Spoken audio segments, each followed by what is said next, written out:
Or you gotta give it like 30 seconds.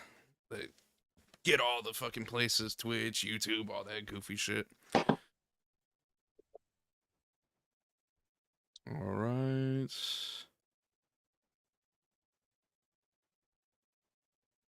And we're good. Anyway, what is up, everybody? Nikolai Capone podcast number 77.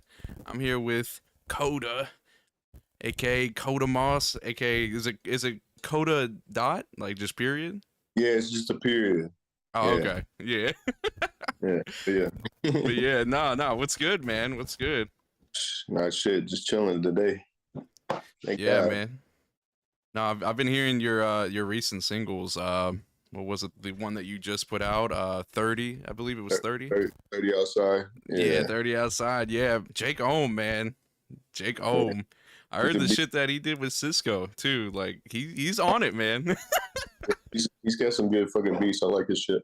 Yeah, man, it's solid and it fits your style. I think that I listened to the previous tape that you put out, and it sounds very experimental. Oh Um, yeah. compared to like the stuff that you've been putting out recently. I feel like, in my opinion, of course, Yeah. um, like I think this is perfectly on point. Like everything is just exactly how your stuff kind of goes. You know what I mean? Like Yeah. it's a specific sound, and I feel like you finally like harness that specific sound. Although there was a few tracks that I really enjoyed that were experimental as well. Hold on, just to name a few because I don't want to fuck up. But I know a few off top that were really experimental that I liked. Like Who I Was, See You at My Funeral. Those were both Yeah. like different kinds of sounds. Can you elaborate on, like, I guess it's almost like the punk pop style, I guess, in a sense at Yeah, some man. point.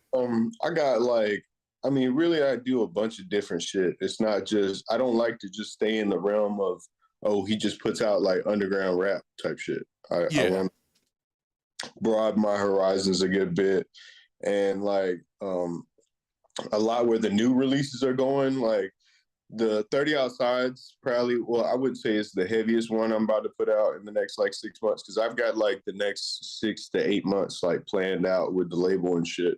Whereas we're like dropping a song every month until I drop an EP, and then we'll like take it like 2 month break and just do shows. Okay. Yeah, and that was also a thing that I wanted to talk about was the Unfound. How is it switching from being, I guess, completely independent? I assume that it's an independent label, Yeah, or yeah, and then you were doing stuff independently before then. yeah. I mean, really, it's fucking dope. It's like I mean, yeah, they get a portion of my masters and shit, but they put up so much money, like thousands on thousands of dollars they're putting into my music and shit. And they just they're really homely people. They really fuck with your shit. They fuck with my shit like a lot, which is dope. And they they do their best to like push my shit out as much as possible. Like that fucking uh pocket watching videos already at like 95,000 views. That shit's insane. Golly, that ain't easy, bro. That ain't easy. But that's No, also that's also your talent. You gotta like yeah, it's I mean, promotion, but it's also your talent. Because I've seen that, people. Oh, what were you saying? well, I was just saying it's that and it's marketing, like a lot of Yeah. marketing, like, but the results and the reviews from the marketing were very positive. So that's like a good incentive to just keep going, keep that momentum going. Oh yeah, for sure. Like, like I seen the video for Batman, of course. Like that video was I liked it. I liked it. You had the Yeah, whole suit. You had everything. Also, Sko said he's in this bitch. yeah. That shit's like fucking. I think Batman's at like 50K or 60K, some shit like that on YouTube. Man, yeah. He said, "Shout out to my dog Coda." That's what Sko said. What up, man? By the way, man, your voice super unique. I actually really fuck with your voice, man, because a lot of people, they lately it's been it, how I guess in the mainstream it's been more Atlanta esque, Yeah, and it's good to have that originality. Everybody's trying to be Future and fucking, you know, that's Yeah, what's. when oh, what were you saying? My bad. Oh, I was just saying everybody's trying to be fucking Future here. And it's like all the rappers here, they just want to sound like somebody else. Yeah, are you in Memphis? Or are you in Atlanta? No, I'm in Atlanta. You're in Atlanta? Yeah, that must be kind of weird. Like cuz your sound is so different than what's going on, you know what I mean? So Oh, it it really is. But at the same time, like I'm me and I'm gonna do me for, I'm gonna keep my artistry to myself and like my and I don't like to be put in a fucking box and saying like, oh, no. makes he only makes this style of music or whatever. Like my new shit, especially like coming next year, will be there's gonna be a lot of mainstream shit coming out, and like a lot of that will be like heavily promoted from this label, which is dope. That's fire, man. I'm glad that you got a team that's behind you for sure. Hell yeah. Like I listened to Subtle Side where I would say you were more singing than anything. Yeah, it's like falsettos. I was Yeah, I was like, yo, I fuck with this. It's original. It's not something you expect, and I think yeah, that's shows like a true artist in you for sure. yeah. I had a lot of those falsetto songs. They'll be coming out next year on this little EP. It'll be like a little like trap emo EP coming out at the beginning of the year. I think it'll be March. I think it's March. That's coming out. Yeah, that's dope, man. Tell me also like tell me about your early life. I've been wanting to know about that. Like Man, how was you didn't like you weren't like 2 and like you touched the piano one time and you were like fuck I know I'm gonna make it type shit music. now I started playing guitar when I was about 8. I like found my grandfather's guitar in like my grandmother's closet and shit. He died before I was born, but like she said that he was like a good ass guitarist. So I wanted to learn how to play guitar. I played guitar for a long time. Then I wanted to play drums. I started playing drums around like 10 or 11. And then I was in like bands. I was in like touring bands. We went on like Warped Tour. I've opened up for like Oh damn. Marshall Tucker Band and like Papa Roach and shit like that. It was like a halfway metal rock band type thing.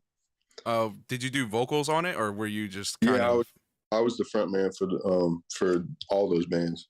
oh Was, shit. They seen your talent early, man. Everybody was yeah, fucking with you. but I really like at heart like I was raised on like Gucci Mane and shit like that, but it was like my mom was so weird because she would listen to like Rob Zombie and Metallica and fucking Corn and shit like that. So I was like raised on Gucci Mane, Corn, Rob Zombie, and like just this weird like literal Variety. rap metal shit going on. Yeah. It was a weird time. I was reading the chat and Sco was saying we need the Kota covers R&B classics album. Hey, featuring fucking Charlie Wilson. I'm trying to get Charlie Wilson on the track. My man, Dude, oh my god, that goes so fucking hard. hell yeah. Hey, I got a song called Bobby Brown Stock. It's kind of an older song, but I redid it, and the label wants to get Bobby Brown in the video. That'd be so fucking fire. That'd be so it's, sick. it's something like, I mean, it's literally talking about cocaine, but I think You know, something slight. He'll understand. He'll understand. Don't worry about that. that Bobby Brown Stock. I guess that's a big thing now that you have like the resources to actually do something like that. You know what I mean? Getting Bobby Yeah, Brown. yeah, Is hell there yeah. I mean, he lives in Atlanta too, so oh, I mean then yeah, that's not out of the realm of no. possibilities. It's fucking Give him a few thousand, he'll show up, you know, oh, like just yeah. A little bit of crack, just show up. You said that you were part of the military for a minute. Yeah, I was in the Air Force for a little while. I was stationed in Japan. I was there for Oh like shit. years. Okay, so you what were you doing specifically in the Air Force? I was an aircraft mechanic. I worked on C-130 planes, C-130H models. Oh Uh, shit. just being a crew chief, I was a crew chief, so I'd like jack of all trades, but a master of none type shit. I knew a little bit about a lot. Oh damn. So you were What made that transition though? Like from being in the from being in your band, or different types of bands to going into the military. Was it just something you wanted to like secure yourself, secure your future, something like that? Well, not necessarily. I was in my touring band. It was a Rise of Kings, and that band did very well. But then, like on tour, the last show of the tour, the bass player quit. Damn. He was like, I just can't do this anymore, blah blah blah, and he like wanted to be a geologist or some shit. And we were like, fuck, man, what are we gonna do now? And like me being young as hell, I was like, fuck it, man. My dad was in the military. I might as well join the military. I'm tired of jumping from band to band to band, trying to make some shit pop. Right. So I was like, fuck it. And really, like, I didn't like fully like the music that I was playing. It was just like a bunch of heavy metal shit. And like I like rap music. I just like never was able to start like recording and shit. But then when I joined the military on my spare time, I like downloaded Ableton and all that shit and learned how to fucking work Ableton, and like that's when I started recording myself and shit. But when I was in the military. Okay. Yeah, that's pretty dope. Like he went from being in a rock band to studying rocks. That's wild. That's wild as Exactly. fuck. It was random as fuck, but like we're on the last day of the tour, like we told like the promoter that was like booking us shows and shit. We were like, yeah, um, he quit, and they were like, well, we're gonna have to drop you. Like we had like a bunch of other shows planned out for you guys, but we're just gonna have to drop you. And I was like, fuck, man, I gotta do something. And I didn't really want to like go to the military, but I fucking went anyways. And I mean, it was pretty good because it like paid for my like going to like audio engineering school and shit. It paid for that. So Yeah, everything kind of worked out in itself. I guess you could say. yeah, And somewhat. so so leaving the military, what was the I guess next step, because you started going a bit harder in making rap and things like that, right? Yeah, when I was back, it was probably like 2014. I really got heavily into like recording recording rap beats, like making rap beats. I didn't really start like rapping, I'd say, until about like, I mean, I made like songs here and there, but I didn't really start like rapping until probably like 2018, 2019. Really? Yeah, but Cuz I cuz you was have just a like, very polished sound. Like it's you could tell you've been making music, like recording it and putting it out, and yeah, like it sounds like you're not like a newish artist at all when it comes to this type of music, of course. yeah. And I mean, I really just spent like the first like year or 2 years on Ableton, like just trying to learn how to make fucking beats and make them sound good and shit. And Yeah. then for like the last 2 years, I've been going to school for audio engineering. I graduate in December, but um, yeah, I'll be an audio engineer after that. But I mean, I've been doing it for 4 or 5 years. So I've This been shit's not easy. no, it's fucking not. Some of it's not No. like I graduate this December, but some of my classes are like mixing shit in surround sound. Like that's what one of my classes is like mixing shit in surround sound, and that shit is fucking hard. Yeah, because you already, oh, excuse me, you already like do. I imagine you'll probably do all kinds of genres of music too. It's not even just Yeah. rap vocals or and plus Oh you're yeah. dealing with a genre that's based off of very heavy bass. You have to make sure the vocals sit in a very tight range, otherwise it sounds off. So I know what Yeah. you're talking about. Yeah. And like, I mean, I record. There's probably like I'd say about 15 people that come to me like monthly to like record in my studio. And I mean, they all range from genres from like R&B to like super trap or like super fast. It's like all different variations of like hip hop though. Like, and then I got like one person that comes over with like an acoustic guitar and wants like acoustic music and shit like that. But I Do they record it. do they what was do you, is there anybody specifically that you've taken like like some of the shit that you've taken like from your personal studio and had to put it into the classroom or anything crazy like that? I mean, there's like been projects and shit that I've had to like, it would be easy if I just turn this in as my project type shit. And I'm like, yeah, I'm just gonna turn this shit in. Like we're gonna make this fucking work. Yeah. Yeah, that helps out a good bit because I'm just like, well, shit, I already did this fucking 6 months ago. I'll turn this the fuck on. Got that A+ type work. Don't worry, this shit's been done. Yeah. But no, but so 2015, I want to say, when did you start rapping with Schema Posse by chance? That was 2020. 2020. Oh damn! So you like jumped right the fuck in. Yeah, oh yeah. Like I had been before Schema Posse, I had like been rapping for like a year. Super solid year then. Fuck. Yeah.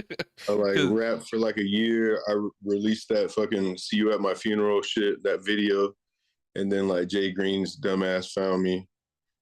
But yeah, that's a different story. So I take it y'all didn't leave on good terms. I don't think anybody fucking left on good terms, dude. Nah. No, we did not leave on good terms at all. Can you say that you were already having artistic differences by the time I would say 2021 already came up? I wouldn't say artistic differences. I'm saying like marketing differences, business differences, like business wise, he just didn't want to fucking do anything. Like I was always trying to like book Schema Posse shows and all this shit. Oh, damn. He's just like, nah, let's not do this. And I like, we had to pull his fucking teeth to make Kick Door and Kick Door 2 the videos to those shits. Like, it's like, what are you doing? Like, he has like no sense of business at all and like no sense of leadership at all. He's just like, I'm me and I'm the creator or whatever the fuck he has. He can breathe on the mic and it can be a hit. Yeah, oh yeah, he would say that shit all the fucking time. Oh, I could do this in 4 balls. God. If anything told me that shit had me fucking dying. I'm like, who says that shit? And he's always like, I work with Bones, I work with Wolf, I work with Pete, blah, blah, blah, and all this shit. I'm like, yeah, but nobody fucking gives a shit, bro. Like, what have you done? Like, not what people you have worked with done. Yeah, it's kind of sad because I heard about you after the disbandment of Scheme Posse, and I was like, man, I feel like they kind of Sco said Kota ain't lying. But no, it's kind of sad that I hear your individual stuff over something that was I guess it would be considered a big group. You know what I mean? No, it was a fucking big ass group, and we could have done big ass shit. And like I brought out these ideas of like fucking making a fucking schema pot, like basically like people, because it's not a label or anything like that. It's just a collective of people that like make music together every now and then, But you want to like progress in your music. You don't want to just release something and fucking nobody listen to it. So yeah, no kind of marketing. Yeah, like no marketing, no like anything other than putting it on the Schema Posse Instagram. And like that's not shit, especially like when the fucking leader's not doing anything, he's not sharing your shit, he's not sharing other people's shit. Like he's only just sharing his shit. Like and like you can't work like that as a leader. You would think if we all came up, he would have a better name. You know what I mean? Yeah. But he didn't see it that way. He just basically wanted us around to repost his shit. And yeah, man. And I was like trying to throw ideas in there like, look, man, if there's 20 something members, if we put in so and so a piece, we could promote this much, or we can book this many shows, or do this or do that and all this shit. And he's just like, nah, man. And then like I had like an idea about NFTs and like when NFTs was like super popping before like it crashed and shit.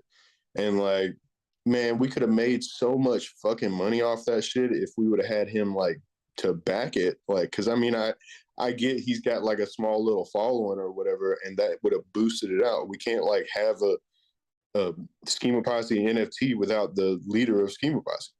Right. And so what was the overall picture when it came to the NFTs? Like, was it like showing different members or? Yeah, it was gonna have they were gonna be Schema toys, and all the members of Schema Posse were gonna be like literal like skeletons with like personalized shit, like all of them looked like us, and like it looked Oh, cool, fire. cool and shit like that, and like we had different variations. There was gonna be a 10,000 PFP collection, like a nice fucking collection on Crypto.com, and we would have got approved if we had like Jay Green's backing and shit like that. But I was gonna put up the money to like promote all the shit. I was gonna put like 5-10 grand into the shit to like promote the PFPs. So they did blow up and we did make a shit ton of money off of. But Jay Green didn't like the cut that he was getting for not putting a dime into it, and thought that like I was getting too much of a cut because I was paying the money on it. I'm like, well, that's But not yeah, how if you're gonna put like 5 or 10 grand, and then you're not gonna, the other dude's not gonna put anything but wants more. That's kind of wild. Yeah, and that's how it was. And then he just like he basically like stopped like after I explained the whole situation, I was like, bro, like even if you chipped in like $500 to $1,000, like I would give you a larger cut. That's not a big deal. Like, I mean, if you're putting in more money, you put in money, that's fine. Cool. We'll give you more of the money. But he didn't want to fucking hear anything about it, blah, blah, blah. He was like, just take me off of the NFTs and fucking we were like, okay, well, whatever, we'll just fucking do it without you. And then like he created a whole new group chat without me and a few other members and Oh my god. left the original group chat that he was in or that we were all in. And So he made a group chat and cut. He had an original group chat, and then he cut people out. Made another group chat, and just oh my god, like a little bitch instead of fucking like nutting up and like realizing what the fuck is going on in real life. He's gonna be a little girl about it and fucking, you know, create a whole new group chat. Oh well, I ain't gotta hear from him if I ain't in the same group chat, blah blah blah, all this shit. Like he does know like people will go. Never mind. Like people are gonna talk eventually. Yeah, exactly. They're like exactly. Like I had like 5 other people hit me up and they were like, "Yo, you know you're not in the new Schema group chat," and I was like, "What new Schema group chat?" And then like people were leaving that fucking group chat, and like then fucking Semper left, and I was like, "Fuck this shit, I'm leaving too." Like you ain't gonna say that you know kick me out of fucking Schema Posse before I fucking leave. I'm leaving Schema Posse. Fuck this shit. Okay, so that was a turning point. Oh yeah, it really was. And I was like, bro, if you got a problem, bro, just like pull up. I'm fucking sick of this fucking shit. yeah, that's so weird. Like, like, yeah, I'm from the fucking South, bro. I mean, if you got a beef, we gonna squash it. I was in the military too. Like, you know how we squash? Yeah, beef? Some real man shit. Real men in the military, we would fight each other and then be friends the next fucking day. And we could have handled it. We could have handled it that way, but nah, man. Like, there's some bitch shit is what was going on. So it was just a business proposition that just completely went south.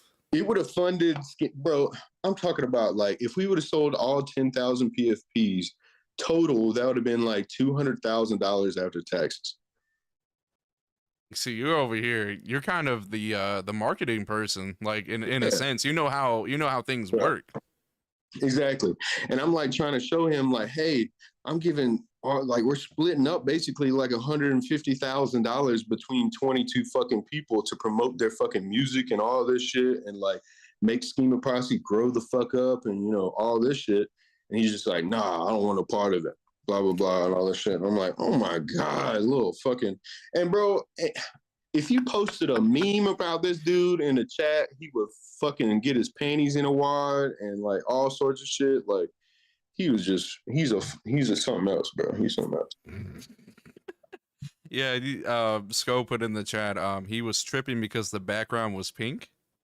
Like just on the color, Bro, I they were guess. background colors. You know what I mean? Like it was like pink, green, orange, like fucking like purple, black backgrounds. Like like the fucking NFTs had like a shit ton of different. It was different variations. How do you make 10,000 of 20 people? You know what I mean?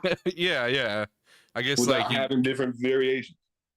Oh, okay. So you probably, I guess, like you showed him just a random variation, and it was pink. Yeah, like And maybe that's one all of it was. like that. And he was just like, "No, I don't want a part of this." And I was like trying to explain to him like, it's not just that. You know what I mean? Like you're gonna have like different shit on you. There's gonna be different variations, which like equal out to different rarities of the shit, and people would pay more for the certain rarities and shit. But whatever, bro.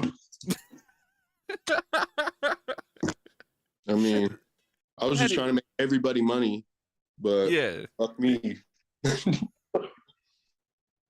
yeah. You're trying to do a whole bunch of different things. Like it sounds like you were one of the very few who were ready to make this into just a bigger thing than what it was. Yeah, more not necessarily labelish, but Yeah, people where we have our own fucking money to be able to promote ourselves and market ourselves instead of just putting a video on YouTube and hoping for the best. You know what I mean? yeah. That shit doesn't. I mean, I'm not gonna say it doesn't work, but It most of it, the time, it works fucking maybe 5% of the time, 10% of the time. right. 90% of the time you got to put fucking money into the shit or nobody's gonna see it. Mm-hmm.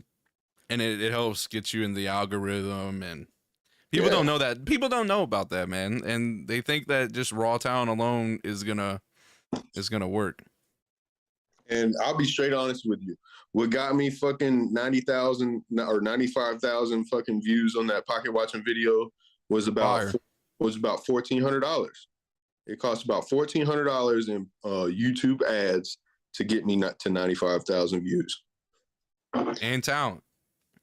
Well, I mean, it's a little bit of Yeah, both, but at both. the Yeah. same time, but like that song on fucking Spotify is at like 80,000 streams on Spotify, even on Apple Music and shit.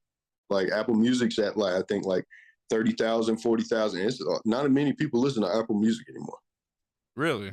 Yeah, and like Apple Music pays more per stream than Spotify does. So I'll make just about as much off of the Apple Music as I will Spotify, and it's got twice as many streams. Damn, I didn't know Spotify wasn't paying like that. I think it's. I think they do a lot more promotion on it, like independent artists and playlists and stuff like Yeah, that. .0037 of a penny is what Spotify pays. Does What that? which is like so every million streams is like $3,700, Damn. whereas every million streams on Apple Music is around $5,000 to $6,000 or more, depending on how long they listen to the song. Oh yeah, I think they have to listen to more than 5 seconds or some shit like that for it to count. Yeah, on Spotify, but they have like different tiers on Apple Music because I've been doing a lot of research and shit, like trying to get marketing up and whatever. But Apple Music is like every 5 seconds is like a certain amount of money per stream. 10 seconds, and then they do it 30 seconds, and then they do a full song. Okay. Yeah, that's crazy. I always thought Spotify paid more, but now that you're to breaking down the numbers. No, yeah, they almost pay double of what fucking Apple or double of what Apple Music plays almost double of what Spotify does. Sheesh, that's But the difference is there's not a whole lot of ways to market your music on Apple Music. And that's the fucking problem. There's no like playlist that you can submit to for fucking Apple Music. You got to just, have fans that are on Apple Music. okay, okay. So you Yeah. get paid more with Apple Music, but the problem with that, no marketing unless they choose you and put you in those playlists. Yeah. And then there's like Spotify has like twice as many or three times as many viewers as Apple Music does. Okay. So you can get out more to the masses and stuff like that. Okay. Mm-hmm. See, no one ever broke that down to me. I knew they were completely different pay sets and Yeah. stuff like that, but I just didn't know the number breakdown or anything like Mhm. that. Sheesh, man. That's crazy. So, going back to the I guess the Jay Green situation, what was the next step for you after leaving? I So guess you would be one of the first people, right? yeah, yeah. Well, I wasn't like the first one. I think Simpra was the first one. Simpra and Teddy Slugs were like the first ones to leave, and then like I left the day after they left. I was like, fuck that shit. Oh, so you already knew it was sinking, it was gonna Yeah, sink. oh, it was thinking fast because the fucking sucks, bro. Like you can't you can't be a leader and not lead. You know what I mean? And not talk to people for months, or like if somebody memes you in the chat, you just like leave the group chat and not talk to anybody for 3 fucking months. That's fucking childish, bro. You can't do that Yeah, shit. Like, who that is cares? kind It's of a weird. fucking meme, bro. Like it's a fucking meme. It's literally a picture that just says some words under it that are kind of funny to other people, but are like not funny to him. You know what I mean? Yeah, that shit's so fucking childish. Like I would laugh if somebody made memes about me, and they definitely did make memes about me. They made memes about everybody in that fucking group. Nobody was safe in the Scheming Classic group chat. Yeah, there ain't nothing wrong with that, dude. Like, just Yeah. I don't know. I thought that's what the homies do. I thought the homies like bully each other. You know what I'm saying? Like, not like in a bad way, but It's like tough love, but like yeah. somebody like that, they're like, oh, I used to mix music for 3 6 Mafia, so ain't nobody memeing me today. Like, fuck you, bitch, get the smoke too. Fuck. I mean, okay, we gotta make sure to clear the air. Were you the one putting the memes out on him, bro? No, Oh, okay. surprisingly, no, I wasn't. It was a lot of Scope. It was a lot of fucking Nim was making them shits. Fucking KB was making Cold Blooded was making them shits. And like, I mean, of course I'm laughing about the shit. Yeah. I think I made like one Jay Green meme. And like there's about 30 of them roaming around the internet right now. But I did not make a bunch of them. But yeah, I think I made like one about Sempra too, about him saying the hibbity bibbities. But Yeah, that's about it. Sco said he was the most mean person in that chat. Yeah. And I'll be like I'll randomly see people online like show memes about y'all. It's so funny, dude. Like I won't have any kind of connection, or like it won't say mutual friends or anything like that, and they'll have like pictures of like all y'all like randomly in there. So I know that must have been going the fuck off. Yeah. And bro, like even with us meeting and shit, like it was pulling fucking teeth for that. Well, one, it's really hard to get like 20 fucking people to like agree to a time and date and a place to like pull up, and which is cool and all. Like, I mean, I understand that. And then we worked real hard on these songs and shit when we were there. But then Jay would be like, oh, nah, let's do something new. I'm like, damn, bro, we just spent 4 days in my house making fucking 30 songs. And he's like, scrap all of that. We're going to make some new shit. The fuck? These are some good fucking songs that we all just made, like organically fucking fed off each other's energies and just like made some dope ass shit. And he's just like, nah, fuck them songs. Did you end up saving those songs? Nah, like I sent them all to like Jay because he didn't want nobody else to master the shit but himself. So Oh god. I sent them all to Jay to be mastered and whatever, and like he listened to it, like even like song like me and him and Jay Green and fucking Lil Zay were supposed to make a tape, and that was supposed to be the next thing that dropped. And before we started talking about the NFT shit. And then we had like 5 songs we sent them, and we spent all this fucking time making these songs. And then like they're just in a trash can right now. You know what I mean? Oh man. And then you're somebody who, you definitely help with the mixes. I'm pretty sure. I'm pretty Oh, sure. Yeah. this fucker would ask me how to mix shit. And I'm like, you mix shit for fucking 3 6 Mafia. What the fuck are you asking me questions for? Because I went to school for it? The fuck? You are out here mixing fucking big people shit, but you're asking me mixed questions and all this shit? I'm like, oh my God, what are you? That's Flying funny three as fives and fuck. shit, bro. Breathe on the track. It's a hit. I swear to God. Oh, God damn. That dude pissed me off. This one time at the schema meetup, the second schema meetup, he was like, we all were working our asses off, and then like 3 or 4 of the members like went off to like, get a grill at like the like A-Town Grills, like the popular fucking grill shop. And then somebody went to go eat some food or some shit, like have a nice dinner at a restaurant, blah, blah, blah. And then but the rest of us were at the house working and shit. And then Jay Green was gone too. He was like not nowhere to be found, and then just randomly showed up in one night. And there was like 5 or 6 people in there. We were all like making music or chilling or whatever, smoking, whatever. And then I had rolled one up, right? I had Yeah. rolled one up, and I was like, I had just lit the bitch as soon as he walked in.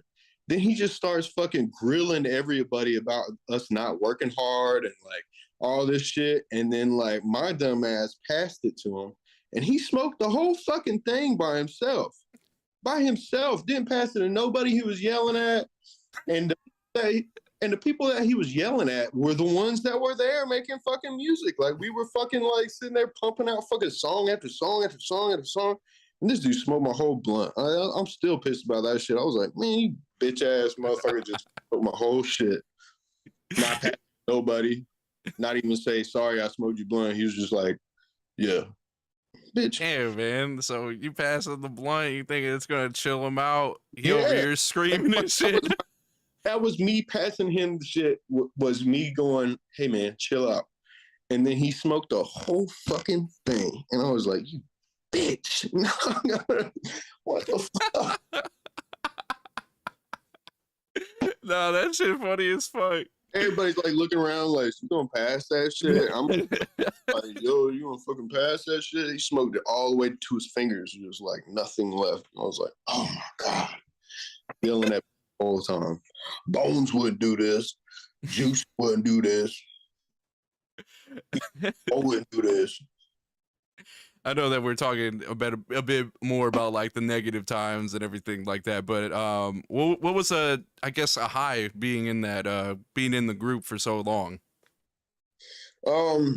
Really, like it was the initial. Like that was the first couple months I was in Schema Posse were probably the best because like people were sharing your shit, people were like giving a fuck about your music and listening to your catalog and blah blah blah and all this shit. And then like I went from like 36 monthly listeners to like 3,000, and then it just stayed at 3,000. It was just like 3,000 constantly. Nobody, it was like no more new fans, all this shit because nobody was sharing shit. Nobody fucking like our leader didn't do anything to promote you type thing. And it's just like all about him. And so, I mean, after I left, like literally the day I left, I had this label that I'm in now hit me up the day I left and was like, yo, I really fuck with your shit. I'm glad you're out of Schema Posse. We should sit down and talk about it. Oh damn! So they were kind of lurking. Oh, Like they were lurking lurking hard. And since then, bro, like I went from 3,000 monthly listeners to like 20, 24, 25. I think the highest I was at like right after like 2 weeks after Pocket Watching dropped. I was at like 30,000 monthly listeners. But my Apple Music has blown the fuck up. I get like 3,000 plays a week off of Apple Music, 4,000 plays a week off Apple Music. And before then, it was at like 600 plays a week. So yeah, that's definitely a very big difference for sure. oh yeah, yeah. for sure. That's the organic growth. Yeah, and it's a good fucking thing. Like, and I told everybody, I was like, all you need is some fucking money, get somebody to back you, or we can all fucking like, we got 22 motherfuckers in here. Look, we can push one person at a time, or we can put in a pot to push everybody at the same time. But like, there needs to be some sort of marketing because if not, then there's no growth. And Yeah. I'm a product of that. In the fucking year and a half, 2 years that I was in, I stayed at 3,000 monthly listeners and never went up from that unless I put money into it myself. No, I completely agree with the marketing aspect for sure. Yeah. Is there what was it? As far as the artistic stuff goes, I've been kind of realizing on Pocket Watch because I was looking at the lyrics behind it. Yeah. Was that initially diss towards of what happened Oh, with the it whole was situation? it's absolutely a Jay Green diss song. 100% a Jay Green diss song. Was there like too many people? Was there like a lot of people that picked up on that, or was it just like a few Oh here yeah, and there? a lot of people that picked up on it, especially when I was like at the very end. You'll hear me say, "Old broke ass hoe." Buying 3.5s and shit, like, yeah, think you better. But and then like in there, I'm like, was that 4? Or was that 8? Like, was that 4 bars? Or was that 8 bars? Because we had that conversation 100 fucking times. And really, the whole reason that song is so fucking short is because it's really a shot at fucking Jay Green talking about, oh, I can make a song with 4 bars and it hit blah blah blah and all this fucking shit. And I was like, well, all right, then I'm gonna make a fucking short ass song and show you which one gets more fucking views and which one gets more plays and shit. Yeah, I've noticed that a lot of the songs that are being put out are probably like a minute 45. I want to say 2 minutes. Was that something that you were initially going for? Well, I mean, I'm really shooting for like between 2 minutes and 2 minutes and 30 seconds. Okay.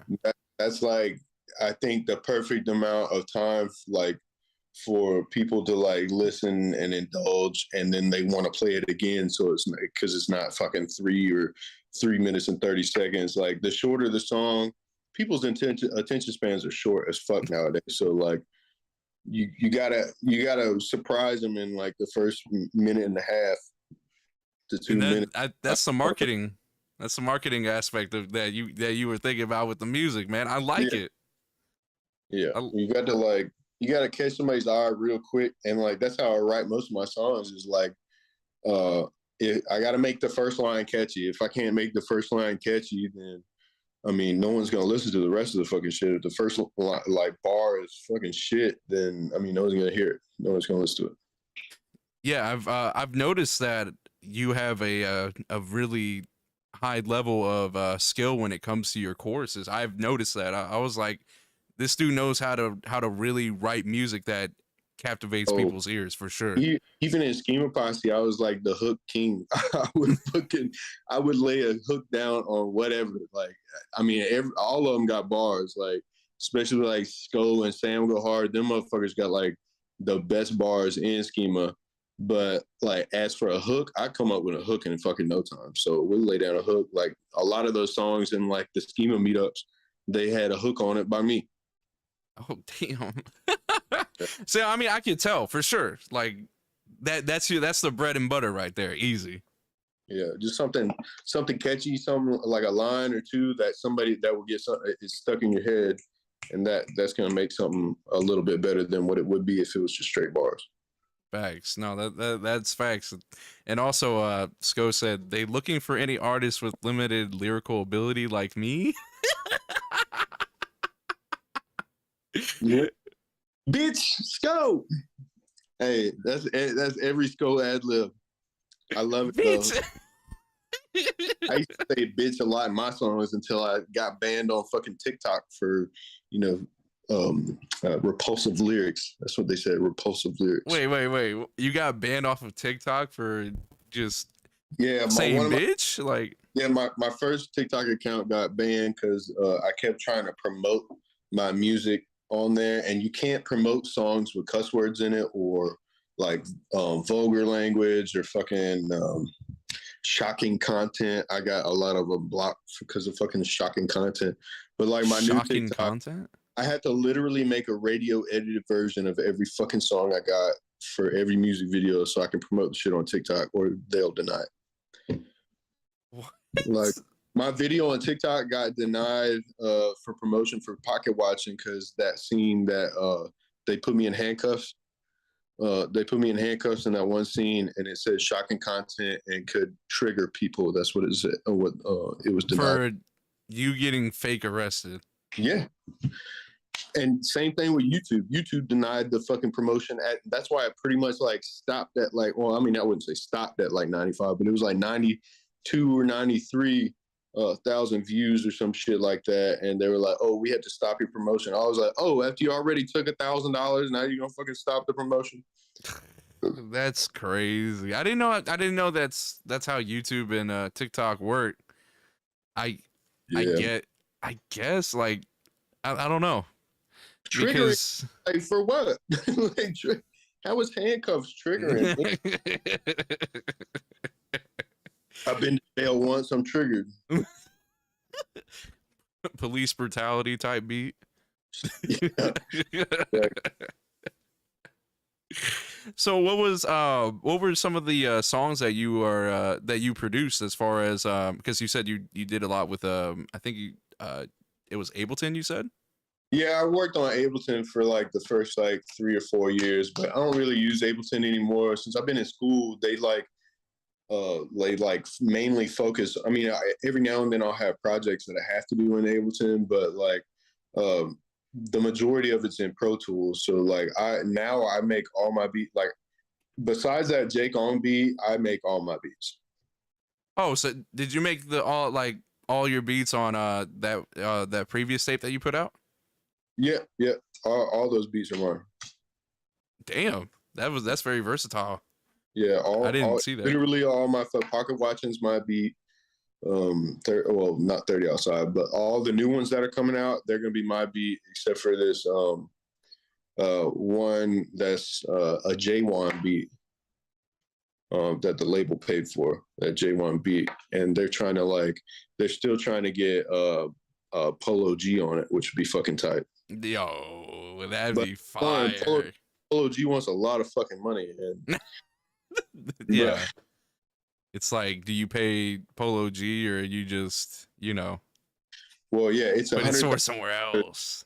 it's $100,000 for a verse, and that's not including the music video. And they were wanting $100,000. Like my label wants to do $100,000 and the video. Like I want the verse and the video, but we're This like, is a Nikolai Capone exclusive yeah. information type. They're like going back and forth on that shit with his manager, which is his mom, which is crazy. Yeah, no, that is kind of wild. Yeah. And not Buddha. Sko said on there, Kota production is pretty crazy, no cap.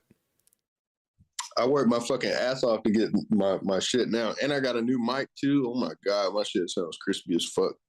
What kind of mic is it? It's a warm audio. It's like a WA. I don't think it's not the 87. It's like the new one. It's like the white. It's a tube mic. It's like you gotta have like a tube compressor, like a tube, whatever. Flip a You switch, said let it heat warm up. audio. Yeah, You have warm. to wait. What? You have to heat up a mic? Yeah, yeah. It's got tubes in it. Hey, But that's fucking crazy. I've never even heard of that. Like, yeah, that bitch is nice as fuck. Like that's a sweet ass mic. Like it compares to like the Neumann U87, which is like a $3,000 mic, and this mic, ah, the one I got is like $900. But it's just the name. You're buying a Neumann because people know what a Neumann U87 is. Like you buy warm audio because you can't afford a Neumann, but you want the same sound. yeah, yeah. And if we're gonna be honest, at the end of the day, like, as long as you have a pretty decent mic, it really is more of the engineering than it is, Yeah, I mean, microphone. at the end of the day, yeah, it is that. It is just the engineering and the post production on it, not just like the mic itself. But like, if you got a ballin' ass mic, you get to work less when you're mixing and mastering it. It's a lot less work you have to do when you got a good mic. That's true. That's true. And then, there's also those. I bet. Have you had anybody like send you some pretty like trash vocals, and they were like, "I need you to mix this," and you're like, "How, bro? Oh yeah, How?" Sco actually sent me Eddie Baker's fucking vocals to mix and master, and I feel like that dude recorded that shit off his phone. I was like, how the fuck am I supposed to mix this shit? That That's dude got so many lisps and shit. I mean, don't get me wrong, it was like I felt honored to like mix fucking Eddie Baker's shit, But at the same time, I was like, damn, is he recording this off a fucking like Campbell's soup can into a string or some shit? It was bad, bro. I had to do so much work on them vocals. Sko also said my vocals. Still not as bad as Eddie Baker's vocals. I don't know where the fuck he recorded that shit at, but holy fuck. What's crazy, because you bring that up, like, did he record it on the phone? My homie Hank Trill, he records all of his vocals off of what is it called, like, just earphones. They go like that. Yeah, I'm like, bro, that's so fucking wild, bro. Like, I can't. He was like, yeah, but when I put that mixing on, that shit's done. I'm like, no, dude. But it really depends on, like, if you're not doing a whole lot of like singing and shit, and if you ain't got like a crazy lisp or anything, you don't need a super crazy mic. Probably like a good $400-$500 mic would be just fine. Like, yeah, the SM7B the mic that you're using right now, that bitch is just fine. Well, it's it's not really. That's the SM7B? No, yeah, that's an MV7. It's an MV7, and I have like the little SM7B thing, and I put it on there. See, you fooling people. That's what you're doing. No. Well, yeah. It's apparently there's something with the plosives, like, you know, but so this thing is the original I guess mic filter. I guess it's a mic filter or pop screen, whatever it is. Like, it's just not good. Like, it's just not good with it. So on that version, it's really not. The SM7B, the SM7B is real good for, like, I mean, really, Michael Jackson used the SM7B on all his vocals and shit. So, like, which is crazy to think about, because you would think most people in a studio would use like a condenser mic, but he's like, nah, fuck that dynamic mic, because he can sing really fucking loud and like won't destroy a condenser mic. I'm sorry, I read the comment, and he said Nick faking the funk. He's so dumb, dude. What was it? I heard that you had a show with Black Smurf coming soon. Yeah, next week. Is it next week or the week after next? I think it's the week after next, the Sunday week after next. It's like Kill Nigel, Chapo, Black Smurf. It was supposed to be Gizmo, but I think he's got like family issues or shit going on, something like that. But yeah, it happens. That happens for sure. Are those kind of all day one homies?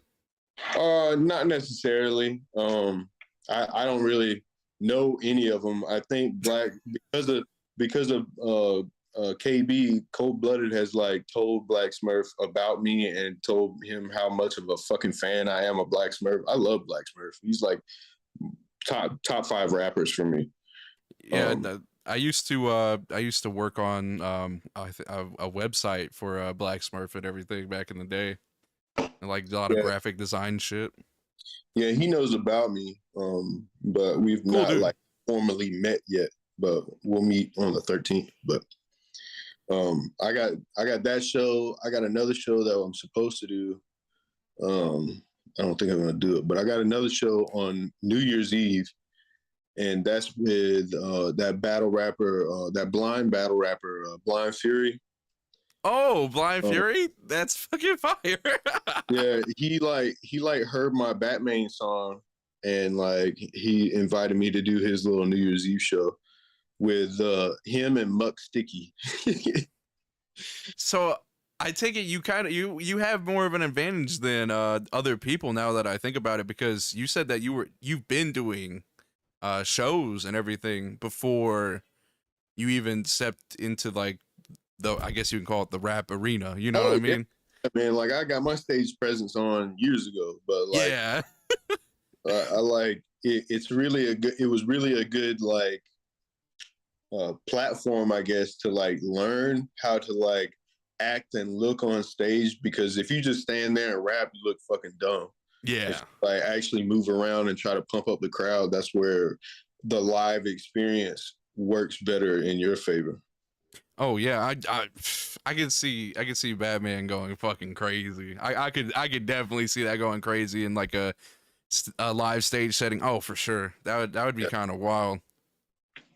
yeah, hell yeah. I got some crazy ass songs coming up too. That'll be real good live songs. What's your craziest show so far? Like something that you always remember in the back of your head because you're like, yo, I fucking killed that shit. Man, honestly, it was that fucking Papa Roach show, which was like way back in the day. That Papa Roach show was crazy as fuck. It was in Miami. Bad Habits Lounge. It was called Bad Habits Lounge, and I think it was in Miami or Tampa. One of those. It's some Florida fucking city. But Mhm. we played this show. It was a fuck ton of people. There was probably like the whole place was packed out, probably like 3,000 people, 4,000 people, and like it was like kind of a smaller place, so like everybody's fucking nuts. But this was pre COVID. But um, the when we went backstage, and I was underage at the time, I wasn't even able to drink in that motherfucker, but I still got drunk as fuck that night because of Jacoby, like the lead singer of Papa Roach, and I like met him. We went backstage, and I was like, "Holy fuck, it's Jacoby!" Blah blah blah, and he was like, "What's up, dude? Y'all rock the stage!" Blah blah blah, and Yeah, that he sounds was like, about right. "Y'all want some cocaine?" And he had this like, bro, I have never seen so much cocaine in my life. There was like, I wish I had a bowl around. It was like a fucking like cereal bowl full of fucking cocaine, and he's just, let's Jeez. fucking party, bro. I was like, let's go.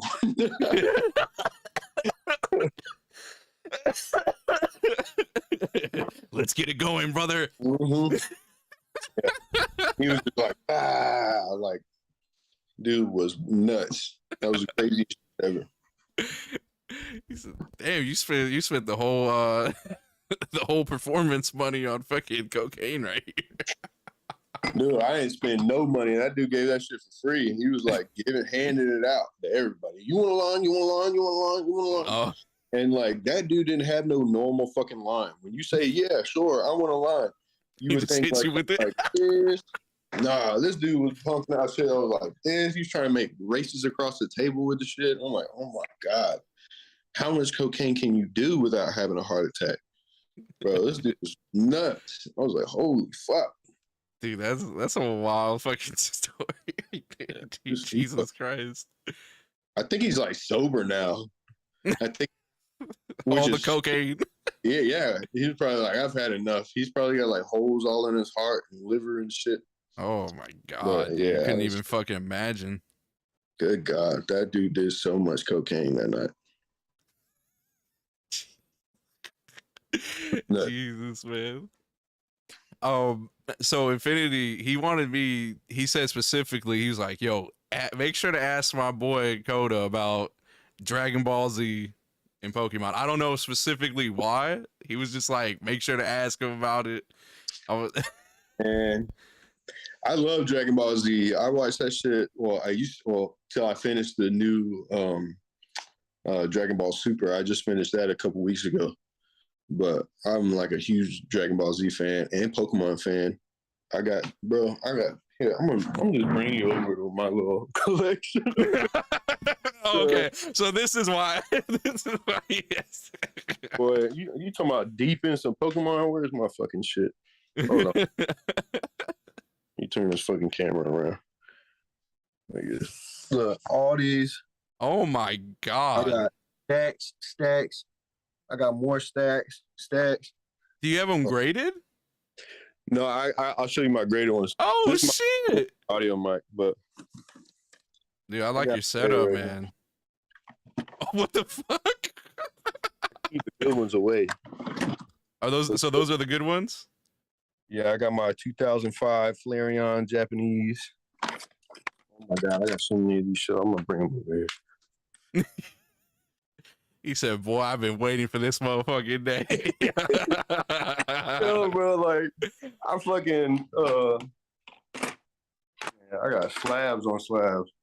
I got like Yo. miscuts and all sorts of shit. Yeah, that is that fire. Oh, look at that. Hey. 2000. 2000? Yeah, Japanese Neo 2 Entei with the reverse foil on the Japanese one. I just bought this um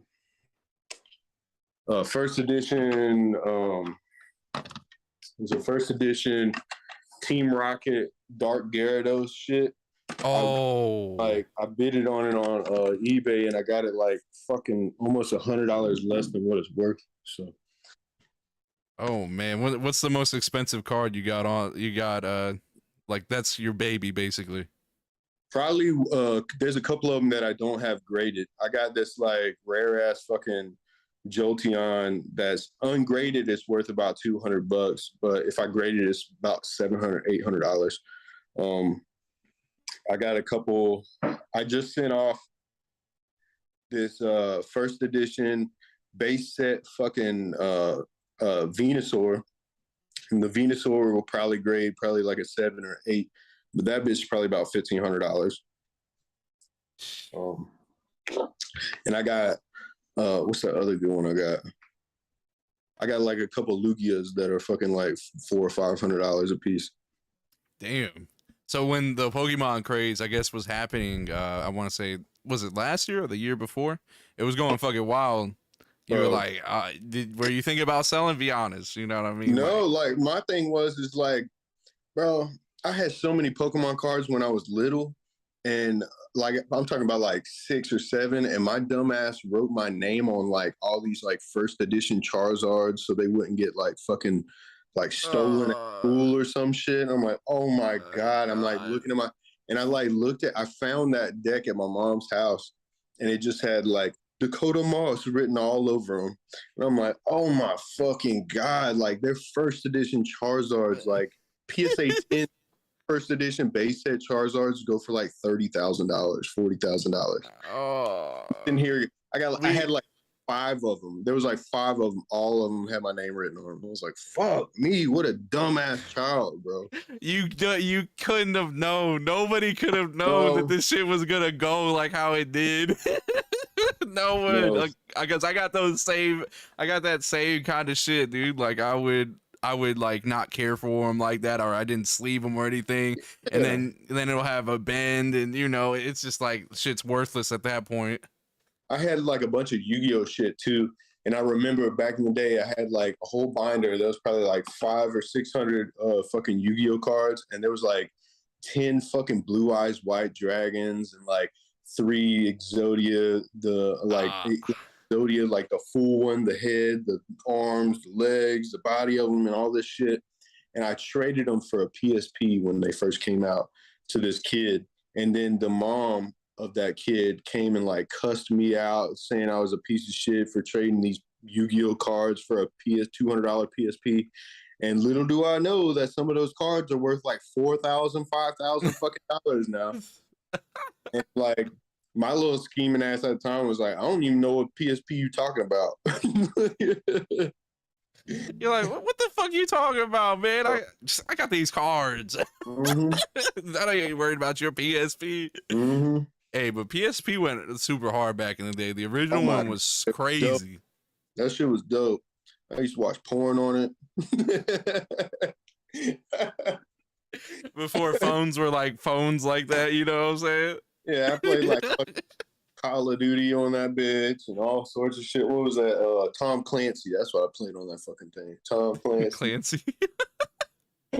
Yo, that is so crazy, man. So when collectively, would you say that your Yu-Gi-Oh collection is kind of more than your Pokemon collection?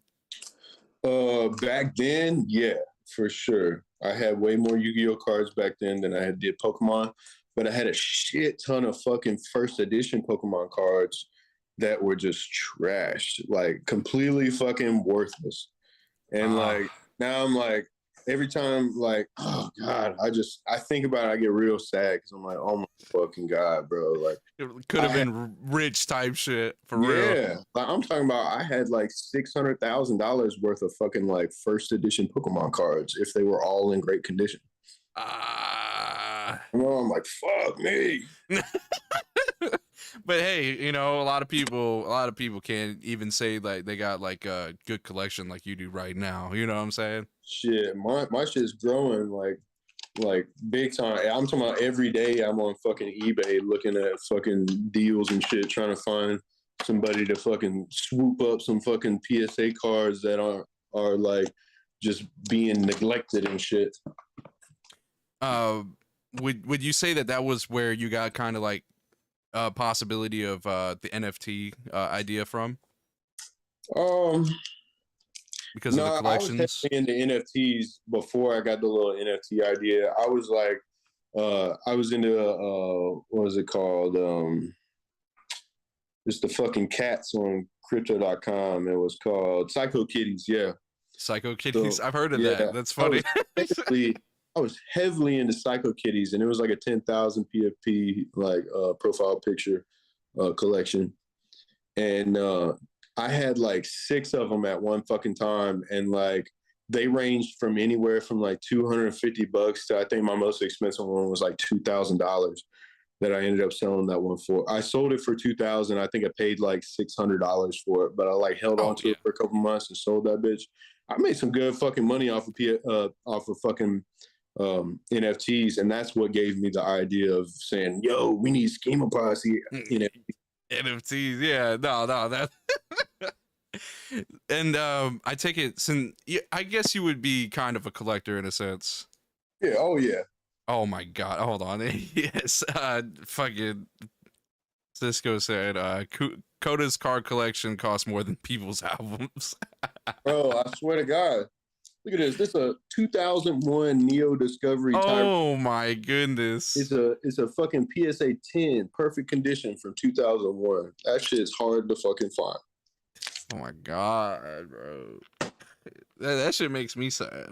that shit make, because I've had like cards like where I'd be like slamming them bitches down, like, you know, beating people and shit, and it's like, bro, we didn't know.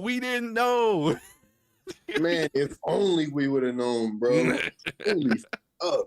Like, even like my kids now, like they want fucking Pokemon cards. I'm like, yeah, I'll get you Pokemon cards, but I'm fucking holding on to them, nigga. You're not fucking getting your little grubby ass hands on these shit. These might be worth something someday. And look at them in a binder. Or like you get the hardcover for the. Yeah, and my thing is like I'll buy like a $100-$200 pack of fucking Pokemon cards. It'd be like 36 packs, and I'll break open each pack and get the good ones and put them in a fucking like nice little fucking sleeve, and then keep those for myself and be like, here you go, kids. Here's 500 Pokemon cards. They're all fucking they're all fucking like not Venusaur, but like Bulbasaurs and shit like that. Like the shittiest cards I can find, I get like, if they're like, I'll look up each card too, like see what they're worth, and if they're like under 75 cents, I'm like, oh, this is going to the kids. They're gonna take this. Hey, bro, if we didn't appreciate it, then you know they're definitely not gonna appreciate it, bro. Exactly. It is what it is. All the fucking good cards is going in my shit. And like, what's crazy is the other day, one of my kids, they were like, hey, Dad, for my birthday, one of my friends at school gave me this Gengar VMAX, and like this like Gengar VMAX is like an alternate art shit, and I like looked it up, and like a PSA 10 is like $400. I was like, oh my god, give me that fucking card, bro. You are not holding on to that. No, you're like, here, I'll give you like $10. I like took him out to fucking bowling. I was like, let me get that card. Go bowling, bro. Bro, that's some shit that what was it, like our parents would fucking do with us back in the day. You know how you get a whole bunch of like money from your birthday or something like that, and then like you never actually see the total amount. Nope. And like they'll give you like $10, or they'll take you out to eat or something like that. And you'd be like, where'd that money go, Mom? I don't know. That's all you had. I swear to God. That went to school clothes. That's what my mom was saying. School clothes. Oh my God. See, my mom's crazy though, because like I've been working since I was like 13, trying to like save up fucking money for shit, and like for my first car, and I wanted like a dirt bike and shit, and I was like 15 and I had like $3,000 in my bank account or $4,000. I thought I was fucking rich, and I was like, wasn't even really looking at it, just saving up as much money as I could. And then one year for Christmas, my mom bought me a dirt bike, and I was like, oh my god, hell yeah, I got this dirt bike, blah blah blah. And then like 5 6 months later, after I had the dirt bike, she got me for Christmas. I like just happened to look in my bank account, and she took the money out of my fucking bank account to buy my Christmas present, the fucking dirt bike. And then here after that, I was like, oh my god, mom, you took my money to give me a Christmas present. She was like, well, you wanted it. And I was like, oh my god. And then like a year later, she sold the dirt bike and kept the fucking money for it. I was like, oh, my mom was jugging out here. She fucking jugging and finessing. God. It'd be the people who's closest to you. I know. Maybe that Gengar VMAX was just kind of like, payback. A little payback, yeah. Like some karma type shit. Oh man, have you watched the new Dragon Ball movie that came out? The movie yet? I wanted to finish like all of Dragon Ball Super before I watched that movie, and I just finished it a couple weeks ago. So I'll be watching that movie real soon. You're like, yeah. I like to try to stay to my storyline, even though the fucking storyline goes crazy after a while. Yeah, no, that's definitely who's your favorite character? Honestly, Piccolo is probably my favorite character. Oh, you're gonna love this movie. You're gonna love it. Piccolo is the all-time GOAT. This dude is like the best stepfather any stepfather could be. You know what Take I mean? notes, like, type shit. If you what I'm saying. Like, this dude knew what was going on. Like, man, Piccolo is the shit. I like Piccolo. Yeah, that's crazy because Piccolo is actually my favorite character too. So that's fucking wild. Yeah. So you're gonna absolutely love this new movie, or that new movie that came out, dude. 100%. Yeah. Since we hit that hour mark, there's always a question that I ask all the people that come on here, and how does Kota want to be remembered? Man, I don't know, versatility, because like I'm not like just a underground rapper. I fucking do everything. Like I'm out here doing everything. Yeah, no, I can definitely like I would. That was one of the first things I said. I think if like I was like, the versatility on there is just, it's crazy. I like it. Yeah, man, gotta be versatile. Get a broader audience being versatile instead of sticking in one lane and trying to just wreck one lane. Yeah, niching out, and plus I know that shit probably gets boring. Like to do one exact sound. Like, you gotta think, like, all them fucking Xavier Wolf songs, every last one of them sound the fucking same. Like, I mean, I'm just saying, like, I mean, I like Xavier Wolf songs, and I like, there's a lot of them that are some classic ass fucking songs. Mm-hmm. But if you listen to all of them, they're the fucking same, bro. Like, it's the same song, just in a different format and with some different lyrics. It's the same. He used, and my thing is, he's got a thing where he likes to use the same BPM, and I can't fucking stand that, because if you use a lot of artists do that shit though. I have realized that.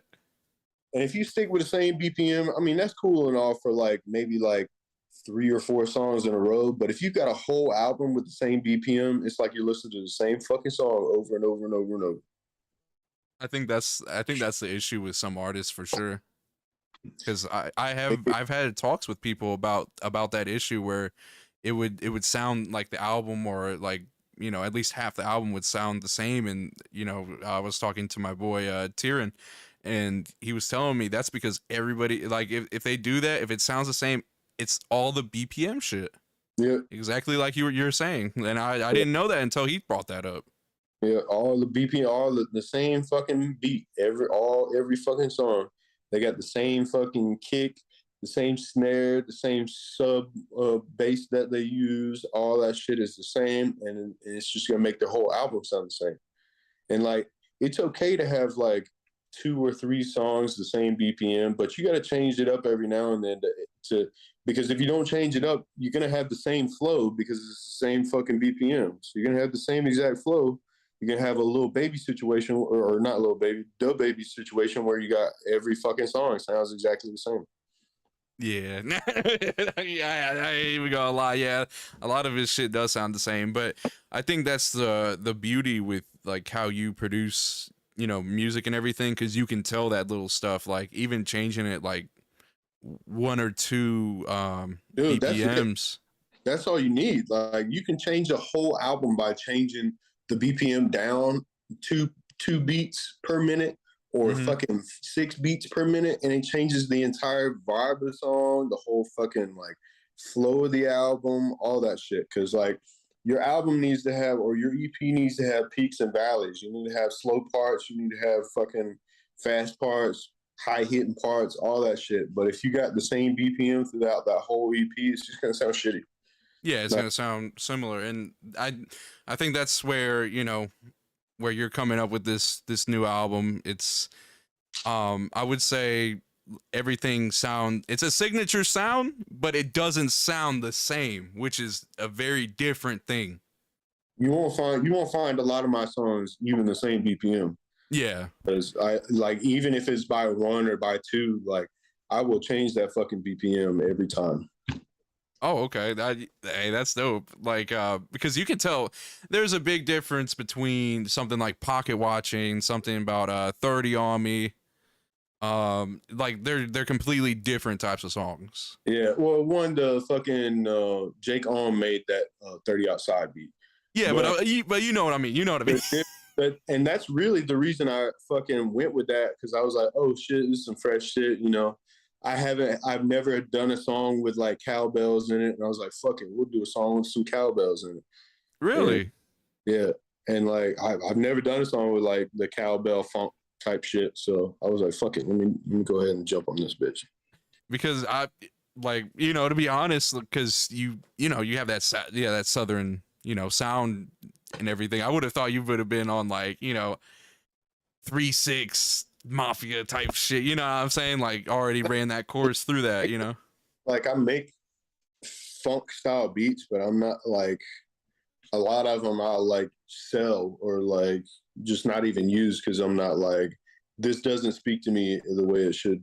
You know what I mean? I'll make my own beats and try to figure out what's me. What do I feel at this moment? And like with the 30 outside shit, that's really the first beat 30 that I was. outside, not 30 on me. Yeah, the 30 outside shit was like the first song that like it just came to me. Like I was literally sitting in the parking lot. Jake had sent me those fucking. He sent me like 5 or 6 beats, and that song like immediately as it came on, I wrote that 30 outside song in like 15 minutes in the car, like sitting in the car, just going. I just got caught with a 30 outside. I don't give a fuck how dirty I ride, and like just sitting there Yeah. fucking flowing with it. But and that's how that song came about. And I recorded it, and my label loved it, and they were like, "Yo, let's put this bitch out like now."